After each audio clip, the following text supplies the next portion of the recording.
Hello and welcome to my latest video. This time I'm going to be painting Reikenor the Grimhailer from Games Workshop. He's part of the Nighthaunt army, which is basically ghosts. You can see him on the screen there. I've actually converted him a little bit by removing his wings and green stuffing that in, basically just because I preferred it that way on the model. I found the wings cut the model in half a bit and hid a lot of the detail.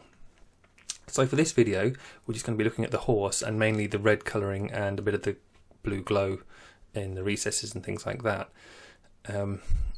So here you can see I've removed the rider and you can see a little bit underneath. Now fortunately I hadn't painted this side of the model in preparation because I wasn't entirely sure how I was going to go about painting the whole model, so I decided to paint all of one side first, and then once I was fairly happy with how it looks, I can then record how to paint on the second side. So what you can see on this side is basically a quick bit of airbrush work. I started with a black primer and I just gave it a quick spray of Mephiston red, and it's a very quick spray as well, so what you'll find is when it dries on there it's very, very dark because the first paint that I'm using here is now also Mephiston red, and what you should see is that it looks much brighter when you apply it. So even though it's the same colour, you can still use it to paint over the top and bring out some of the details. And those details that I'm picking out are the ribs. They are moulded on to the model, but there's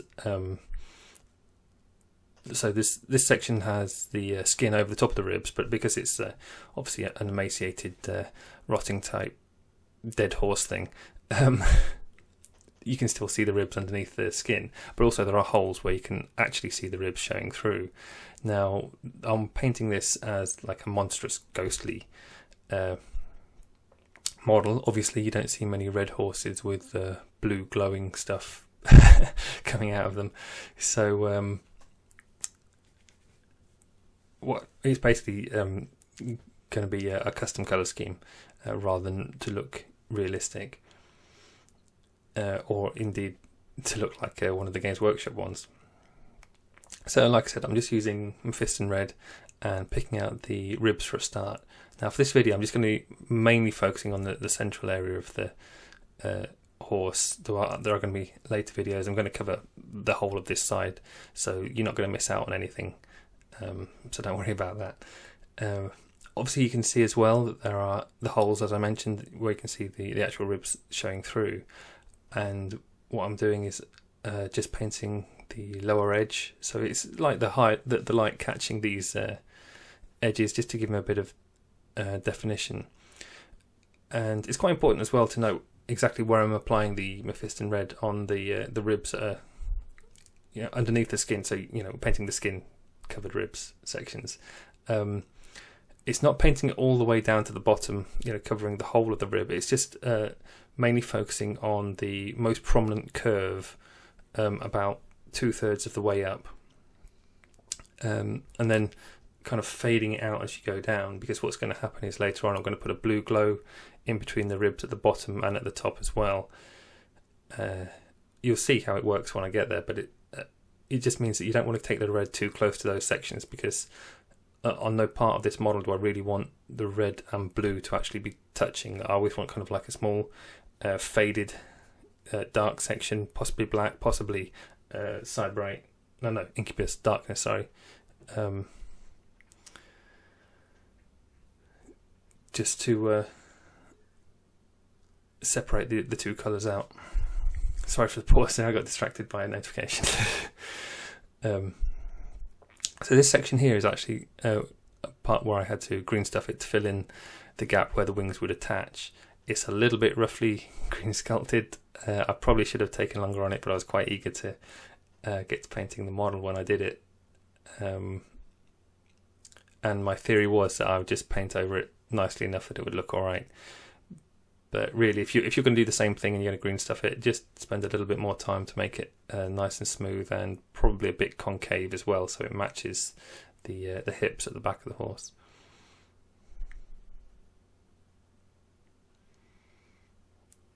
And for anyone interested, the brush is, as usual, a size 1 Artisopus.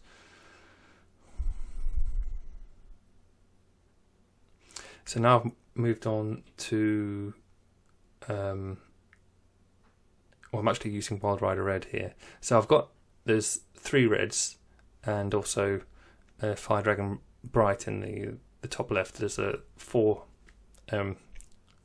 between orange and red paints up there, which are Mephiston Red, Evil Sunz Scarlet, Wild Rider Red, and Fire Dragon Bright. So basically, what I'm doing is using those 4 colours and creating a gradual transition, slowly narrowing the band of colour, especially on the ribs. So that section where I talked about 2/3 of the way up on that curve of the ribs, that will eventually go all the way up to Fire Dragon Bright as the highest point. You will also notice on the wet palette that I've got some kind of what looks like a yellowy bone colour, which is again ice yellow.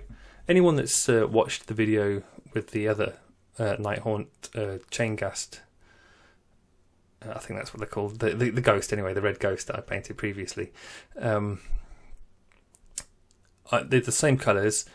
It's just that because this is a character model, I'm spending a bit more time on him and just doing him, adding more details and things like that, just to make it more interesting. So like it's going to have the blue glow going around the ribs and things, and maybe a little bit of texture on the fur of the horse, just to make him stand out as the character model that he is.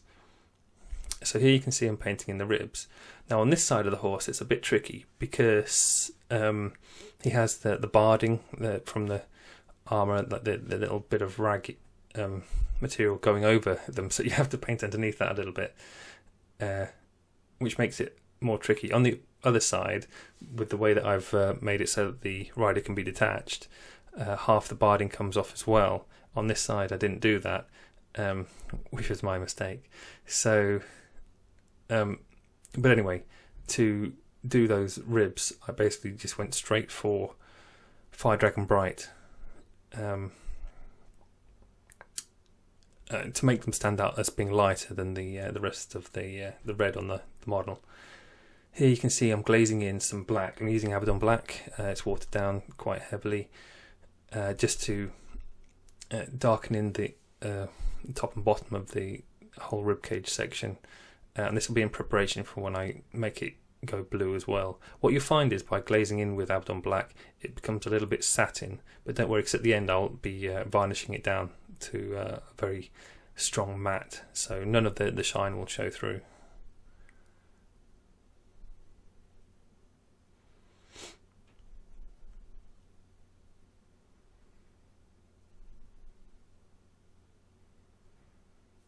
So I'm just using the very tip here. You can see as I keep changing what I'm doing, going backwards and forwards between things,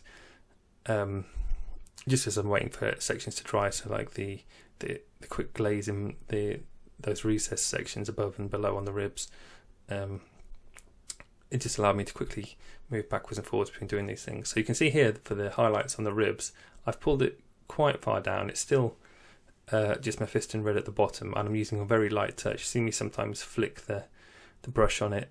I'm trying to get as light a mark as possible because I want it to be like a transition. If you really wanted to make sure it was a really soft transition, you could go and mix some Mephiston red with a small amount of black, just to get those extra stages in. But because it's a small detail, I didn't really think it was that much worth it that much. So here I'm painting in the sections in between the ribs where the light just catches into the recesses. Now you've got to be a bit careful with this because obviously it's a small area anyway. It needs to be neat. You don't want these highlights to touch the high points on the ribs themselves. This has got to be right in the middle of each section. And the highest I'm going here is, well, I'm still using up to Fire Dragon Bright. Actually I'm doing that on the just the lower edges on those holes, but for the recesses I think I've just gone to Wild Rider Red. Basically you want the ribs, the highest ridges of the ribs to be the lightest part, but you still want to highlight the sections in between, but not as high as the ribs themselves. So you can see there I was just a very tiny amount just in between each rib there that I'm actually using the Fire Dragon Bright now. But as I said, it's a much smaller amount than the ribs themselves, so they look sharper. So here I'm using the Ice Yellow. Now you have to be very, very careful when applying this because it's much, much lighter than the Fire Dragon Bright. And I'm just using it a little bit on the ribs to again make them stand out. Now I get it a little bit wrong here, and I applied too much, which is why I said you've got to be careful. And especially, as already mentioned, under the material, it makes it really hard to paint these. So if you saw on the other side of the horse when I painted the ribs over there, because I had so much free access, I highlighted the edges on the ribs, and they look quite nice. And I was able to use the Ice Yellow much more cleanly, whereas here it's just a bit more fiddly. So it took a bit more going backwards and forwards with the colours. But as I mentioned, just be very, very sparing with how you apply the Ice Yellow, because it's such a strong contrast against the reds and oranges.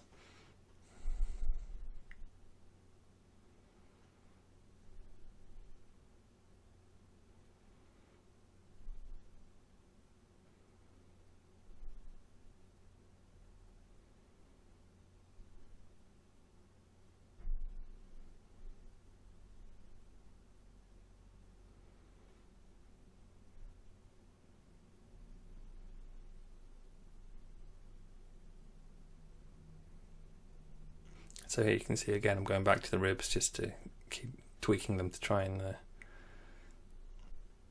just make them look reasonable.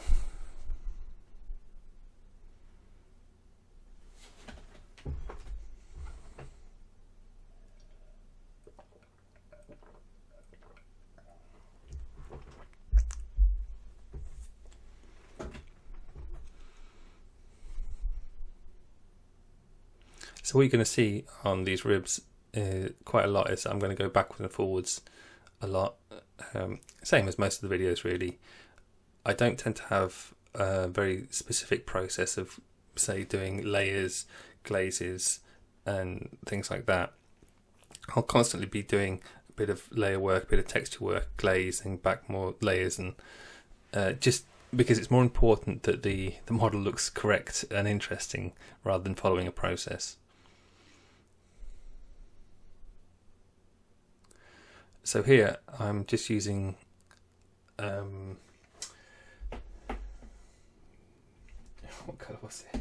It was Sotek green to quickly paint in the connecting bit of whatever it is, ectoplasm, or like ghostly green blue, because it gives a nice contrast against the dark red, and it'll be highlighted up higher. So I'm actually going to paint this small section of ectoplasm as the bright blue colours that you can see on the rest of the horse. Now be aware that the ones that you can see on this side of the horse have just been quickly blocked in. That's not the finished look. If you look at the other side of the horse, that gives a much better impression of how they will be done, but that's not going to be the majority of those aren't going to be done in this video. It's just going to be that small connection next to the ribs. But I thought it would be a nice idea just to show it in this video as well while I'm doing the ribs, because it'll show how that contrast works.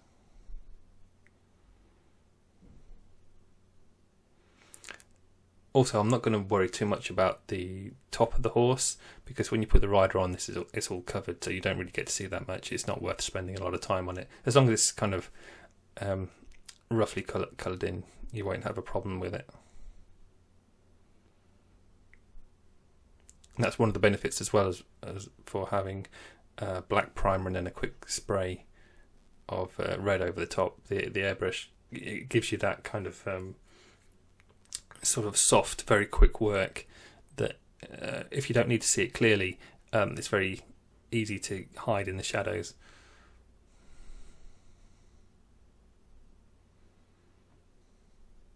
So again, going back to the Mephiston red, just to emphasise the details on the horse. Some of you may be saying it's not a horse, it's a Pegasus, but obviously because I've cut the wings off, it's a horse.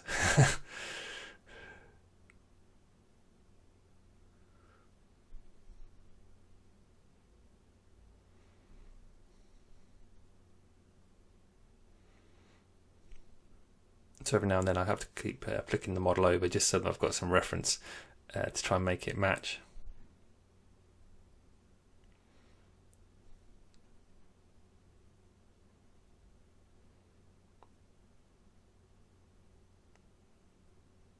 An interesting thing about this model is it's very flat,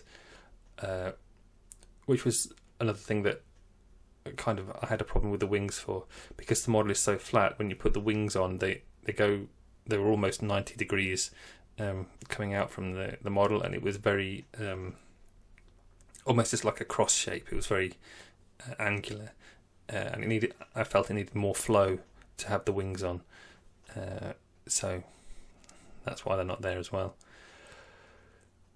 You can see here I'm glazing in some more black, and again it's going backwards and forwards. The reason they're glazes is because it has to be a very thin coat, so it looks dark when I apply it, but as you can just about see there, it was drying right before your eyes. You can see it as it becomes lighter as you go along, so you can still see the red coming through, which is important. That's why it's a glaze and not just a solid layer.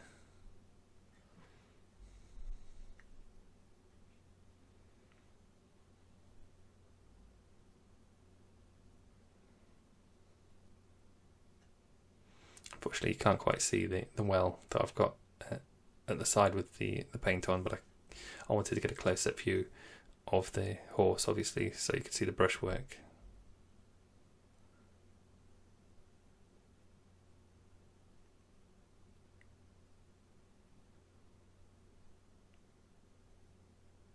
Now the horse's neck is quite bright in comparison to the rest of it, because I want that to be more of a focal point. By the time I've added all the non-metallic metals and the candles and the blue hair effect around it, it'll all work correctly.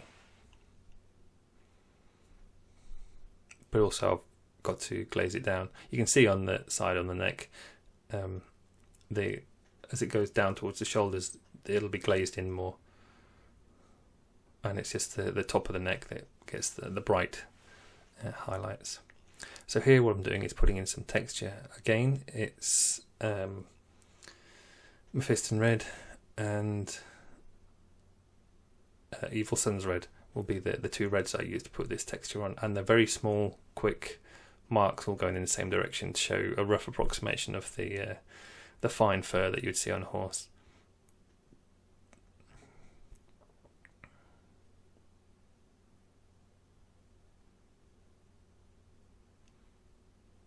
Now, I haven't done it all over as well. I was a little bit unsure about applying it really, putting these texture marks on, because obviously being very emaciated and things like that, I wasn't sure if there'd be any fur left on it. But because they're quite large areas, I thought it looked more interesting to have a little bit of texture on there anyway.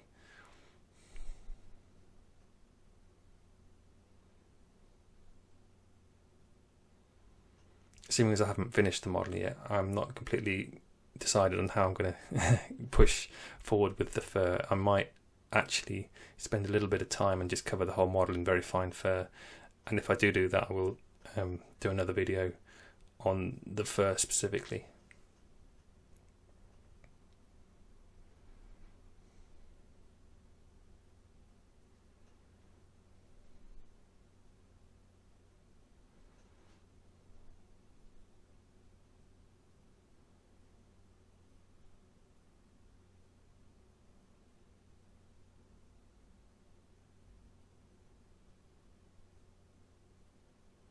So here you can see more of that going backwards and forwards I was talking about. So again, I'm using the Abaddon black glaze to go over the red marks that I've already put on. And what that does is it softens them down. If you look closely, you'll still be able to see them. but it's just nice. It creates a bit more depth and subtlety to the piece as well.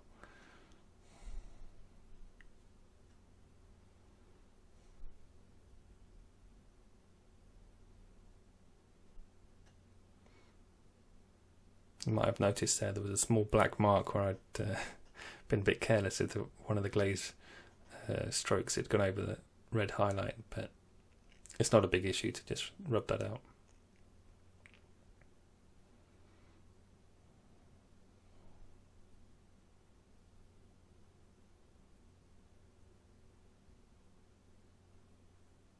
You can see I'm using Fire Dragon Bright on the shoulder blade, and just to pick out that curve at the top of the ribs. If you look, the highlights are actually very small, because these light points, I just want to be, they attract the eye. The majority of the model is actually very dark, and it only works with the highlights by keeping most of it dark and then having these really bright points on it. So it's working with contrast a lot. And here you can see I'm pushing that even further by using the ice yellow.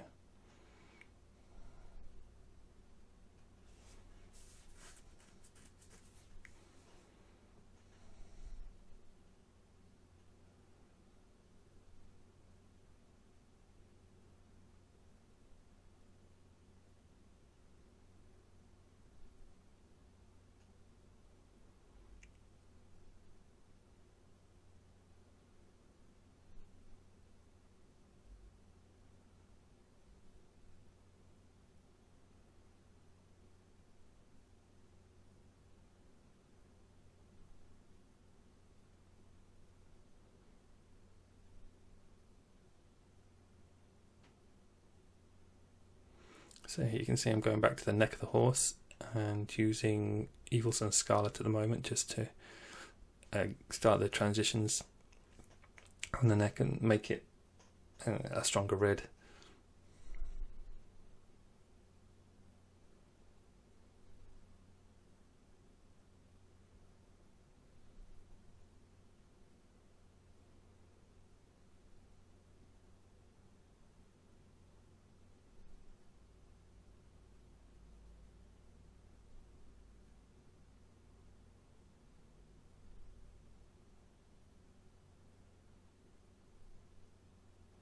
You can see I've started on the cheek. I'm not going to bother with that for the video too much, because I'm going to do the face separately as well. I'll do the face with the non-metallic gold and the candles and things as a separate video.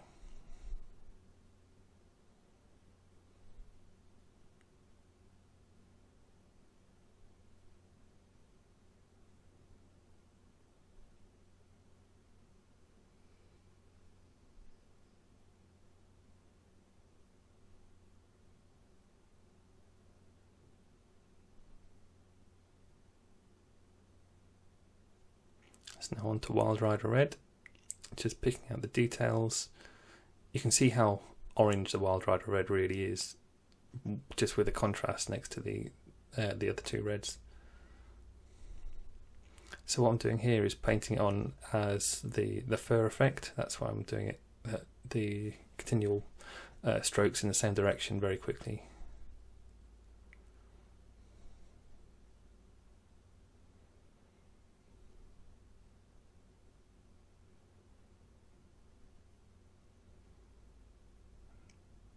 See there, I'm just emphasizing them a bit more now.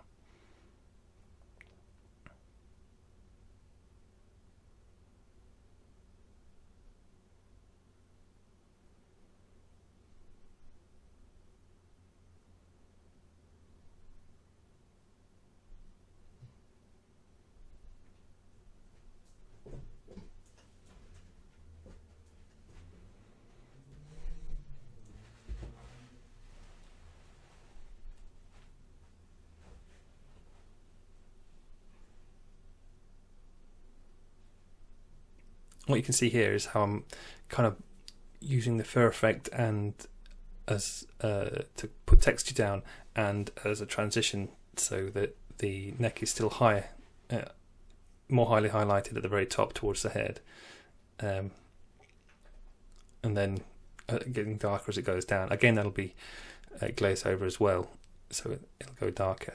And now I'm going on to Fire Dragon Bright for to really push that contrast. So you've got to be a little bit careful on these large smooth areas when you're doing this, because you need the contrast, but you also need it to be a smooth transition.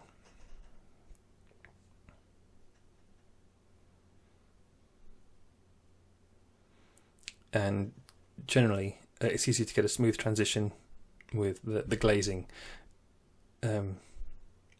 So what I mean is, it's easier to darken it down. It's it's probably easier to make sure that you've got that nice blend going in using the red paints, as long as you apply it carefully, and then you can make it darker and knock it all back with glazing afterwards. So it's more important to get that transition than it is to to try and force yourself into just getting the transition in a small area.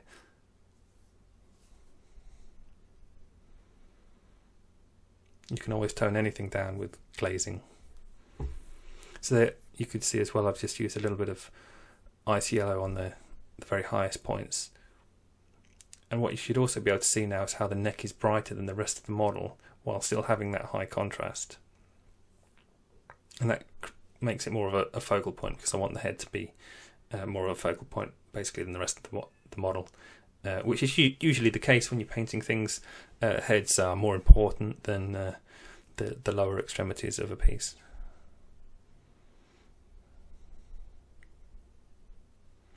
So now we're going on to the blue glow. This is where you could go very wrong. Now you have a little bit of leeway because you're going to be applying it as a glaze rather than painting on opaque colours, but you still have to be a little bit careful. It's really important that you don't just paint all of the dark areas blue. You're focusing on the very darkest recessed areas, because you don't want to go over any red at all if you can help it.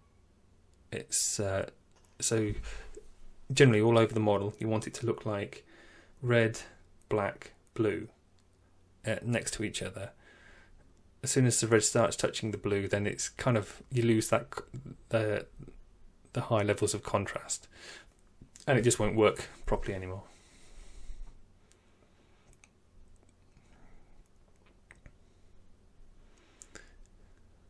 Now it can be a little bit frustrating when you're glazing the blue one. The blue is actually it's I think it's Temple Guard blue actually, but there's going to be glazes of Sotek green and Temple Guard blue and Incubui darkness.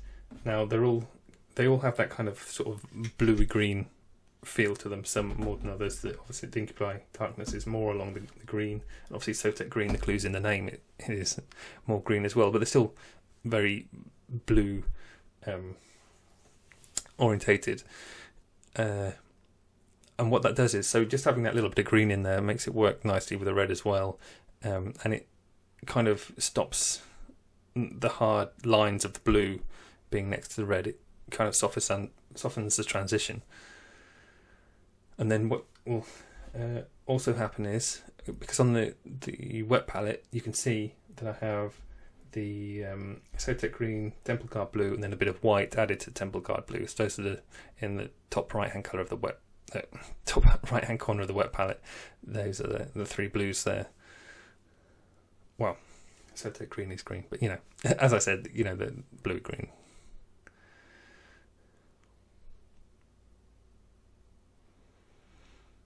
And what you're going to find is, with applying these glazes, it takes quite a while and they'll need a lot. But it is important that you don't get frustrated and just start applying it as a wash, because it'll look terrible, it'll pool, and you'll get small bubbles of paint and things like that. Just have to be patient, keep applying these layers, soft layers, and just work along as much of the model as you can, because then you can so that'll dry and you can keep going round and round. Do it in like a clockwise or even an anti-clockwise motion, but work your way around the model, so when one part's dry, when one part's wet as you go around, by the time you get back to it, it'll be dry again. And also, it's really important to remember that this is so basically you're highlighting into the shadows to create the blue glow effect. You can see here I'm painting in between the ribs. Now at the moment, as I'm applying it, it's just making it look darker, and the reason for that is because it's wet paint as it goes on, and you're applying it over black. And I've mentioned this before in videos, but when you make a colour wet, it looks stronger, more vibrant, or things like that anyway. So as it goes over the black, it's making it look like a stronger black because it's wet, but as it dries, it'll look more blue. You should just be able to about see in the video now how the colours are starting to come through.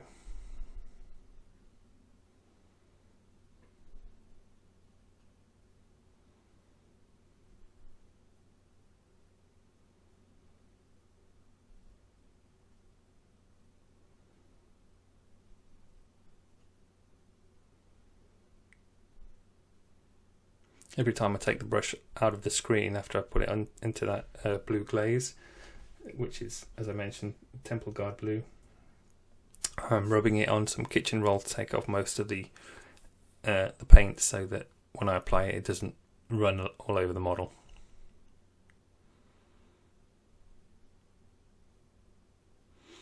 And just to reiterate again, don't paint over the red, just paint into the shadows.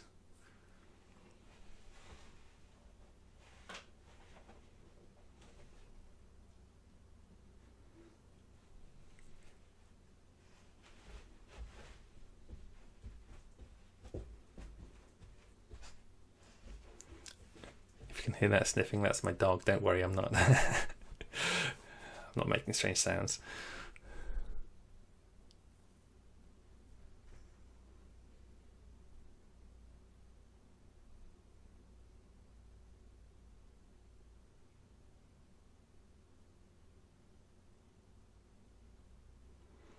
So you can see what I was talking about when I mean it's a slow process, and it'd be very easy to get frustrated with doing the layers and not seeing immediate results, but you have to persevere with it and just keep applying those layers. It's nice in a way though, because it means that you're not going to go incredibly wrong by applying the paint. You might go a little bit over the red or whatever, but just doing it once isn't going to make a massive difference. It's only if you do it 10 times in a row and then you're like, well, that was a mistake. But that was a continual mistake that you kept doing, so you'll have no one to blame but yourself.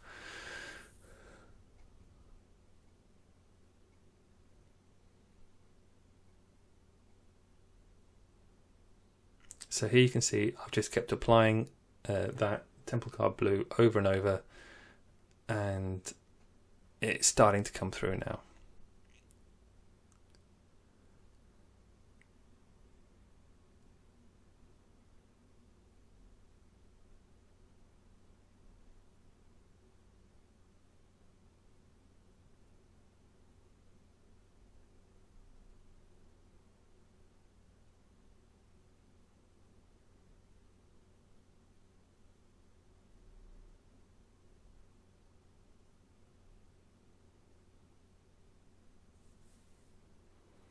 What you're actually seeing now is I'm using the blues on the wet palette, so these are much stronger colours because obviously they're not glazes.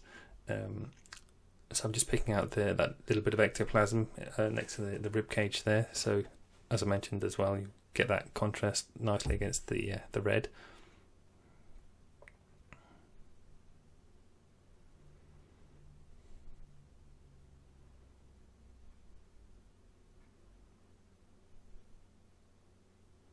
And what I'm doing is, which I've talked about in previous videos as well, is not washing the brush off in between, so I can just blend the paint on the model there for the, to get a quick and easy transition on the blue.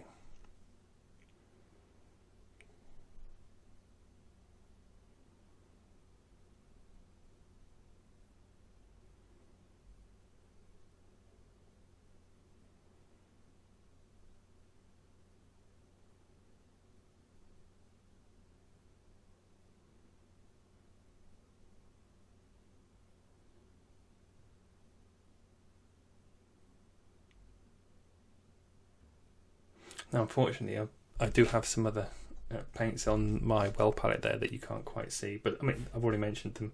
It's Incubui Darkness and Sotek Green, as well as the Temple Guard Blue, and that just allows me just to get some darker transitions in there where I think maybe the blue's a bit too close to the red.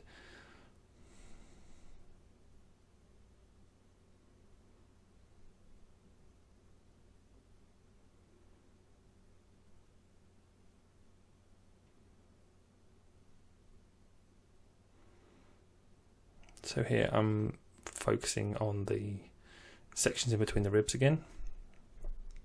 It might look a little bit confusing when you look at it, but the blues at the bottom are in between the ribs, and the highlights on the ribs, where the orange highlights there on the ribs themselves.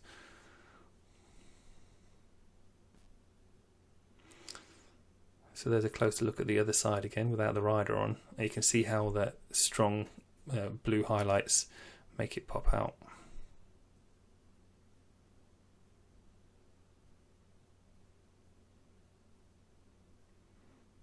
So there I'm using the Temple Guard Blue mixed with white. It's probably around 50-50, maybe 60-40, with the majority being Temple Guard Blue, but it's just to allow me to get the very highest highlight points. I'm not going up to white with the blue glow on the horse, on the body. The white is purely for on the ectoplasm flames coming out of the hooves and tail. I don't want the blue glow on the horse to overpower it, basically, so don't go up to pure white, because then that'll make the highlights on the blue lighter than the highlights on the red, and the red is supposed to be the main colour on the horse.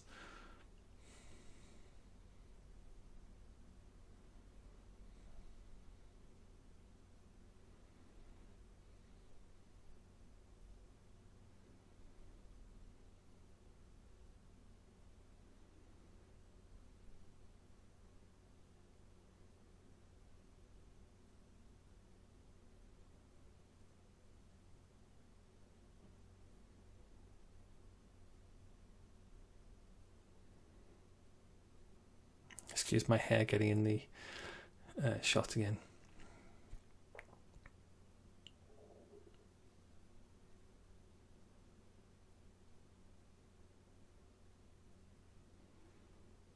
So what you can also probably notice with the horse there is that it's a little bit shiny. So here it is put back together again, and that's as far as I'm going to go in this video for that stage. But you can just see how nice adding that the blue glow next to the strong red with some of those glazes. It just makes everything pop out nicely with a really high contrast. And here's a shot of the model, and I've actually given it a coat of AK Interactive Ultra Matte Varnish, so it just takes away all that shine and it lets the colours show through properly. But anyway, that's the end of the video, and I hope you enjoyed it. Thank you very much for watching.